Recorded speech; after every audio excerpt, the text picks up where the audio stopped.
Hello, Kunu here, and today we're looking at a bunch of 1.17.1 fabric mods. Let's go. First mod we have is the Terraria paintings mod. Now this mod adds 108 paintings into the game straight from Terraria, in all sorts of different sizes from 1, 2, 2, and the biggest ones which are 3, 4. Now this is a huge boost into already existing few paintings into the game, and can just be really cool to play around with. The next two mods are the 3D skin layer mod and the wavy caves mod. As you can see on my hands, the loops around them and my sunglasses are basically 3D models. They're no longer 2D paper cuts on your skin.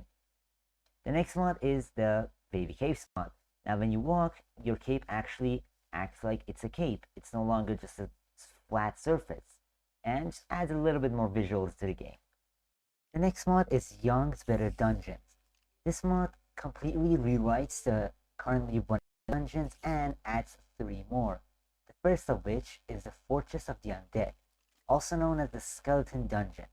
Now these dungeons are really dangerous to work, but they have OP loot like this one, but the arrows and the potions found in all of these dungeons are glitched, so they're known as uncraftable tipped arrows and uncraftable potions. So that's a really cool collector's item. Then we have the normal vanilla dungeons, which have been redone. They have changed different sorts of blocks and unique banners, like hunted banner, depending on the type of the spawner. Second dungeon is the spider dungeon. So these dungeons are made of big nests like this one with cave spider spawners in the middle. Now these branch out into other nests, just like this one, or into smaller caves here, and at the end of them you can find either loot or a spider spawner. In this case, not so lucky. The last dungeon on the list is the Catacombs, also known as the Zombie Dungeon. These dungeons can get really big. I believe this is a medium one, and they spread out all around the place. It's a gigantic maze with a lot of loot and some special rooms like this one. And if you don't know your way around this dungeon, it can be really hard navigating it, but I'd say the loot is worth it. Now we have the statues mod. This mod is super cool. You need 2 blocks of the same block on top of each other and can make them into a statue. Then you can change all sorts of different things about the statue to make it the exact position that you want. Obviously, it has a lot of customization. You can do whatever you want with it. And after you're done, you get the statue with the block texture. But you can actually paint it with other players' names. For example, we're going to have my username here. There we go. And yeah, you can make some pretty cursed stuff with this. Yeah, it works. And you can obviously make some very weird and cool stuff with it. It just depends on your creativity. Our next mod is another amazing mod, which is not quite done yet, but it's still just such a cool idea. It's called the Corners mod. This one allows you to have 2 different paintings. This one is for the overworld, and this one is for one of the corners. You can light it up with a flint and steel and go into the painting. Now, in the dimension itself, everything is desaturated. So, all the blocks in the area, your own skin, and any old different blocks that you place down. But the coolest thing about this is this. You can hear the echo, and it's super cool. Everything here has echo, which is such a cool thing.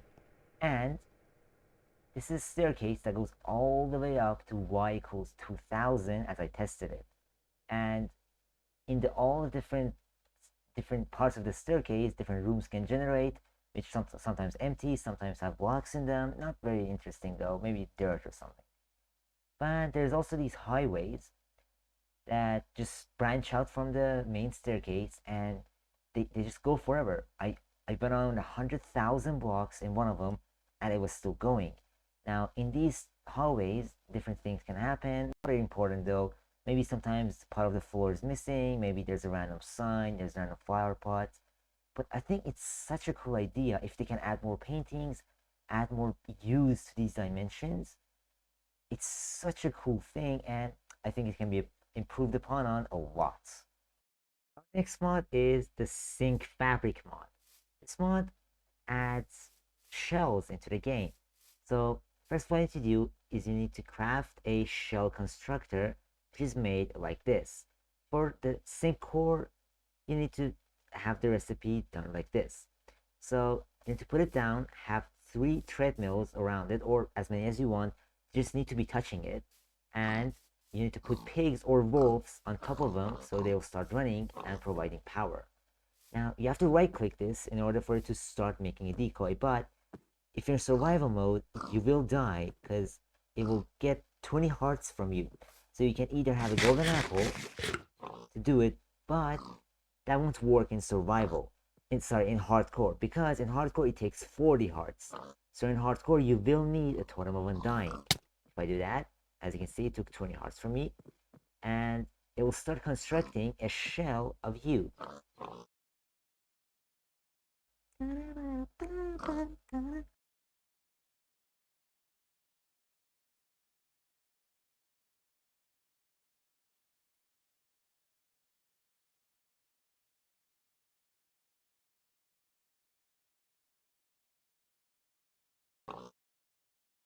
And then after it's done printing your model, you'll start, well, coloring it. And that's super cool animation with all these things. I really like how the mod is made. And you'll see what the function of the shell is in a second. And there we go. Now our shell is done. So, also the treadmills are crafted like this, which is a really easy crafting recipe. Now we need to craft ourselves a shell storage. Now it's crafted like that. You need gray concrete and a sink core. And you place it down, you supply it with the redstone power. Let me get a lever. There we go. And alright, now that we have a shell here, look, I'm in creative mode and this is my inventory. Now if I go in here and warp to my shell, with the super cool animation actually, as you can see, I'm in creative mode, but my inventory isn't the same. I can actually go into survival mode, survival mode, and my actual body here will not be in survival mode when I go back. So these shells have their own inventory, their own experience level, and basically everything is separate from the actual character itself. You can do anything you want here, but your main body needs to be powered with redstone at all times, or else your body will die and this will become your normal body. So you can do anything you want with this. It can be across dimensions. It will work with modded dimensions, but shells can't do anything on their own. Now if I go yeah, so if I die, as you can see, I go back to my actual body. Couldn't have died in the name of science. Now to go with all the other mods, we have the Achievement Plates mod. This mod adds a trophy to every single advancement in the game, including the modded ones. So if I just go ahead and grab a bunch of these items from here, let's see, you can see I get a bunch of different trophies. You have different icons, different backgrounds, depending on the advancement. So the better advancement have like a star background, but the normal ones have just a square one. Now these are vanilla ones, but it also works with some modded ones. There we go. And you can see we're doing some better dungeon advancements. So if I put these down, as you can see, it has dungeon mod and different items on them depending on what mod it is. I don't think it can have modded items on them, but depending on the advancement, it has different items. The last mod is the potion config mod. This mod allows you to completely customize any potion in the game, including some modded ones. As you can see over here, I have some long invisibility and potions like that. You can configure the duration, splash, the crafting recipe for the arrows or the lingering ones, and also down here, you can completely change the brewing recipe for every single potion you want. You can also change what potions are used by witches or wandering traders, and what fuel you have to use in the brewing stand, which is such a customizable mod, and it's amazing for map makers or just if you want to make a mod pack yourself. Of course, all these mods can be found in the description, and yep, hope you enjoyed. Go back to my thing now.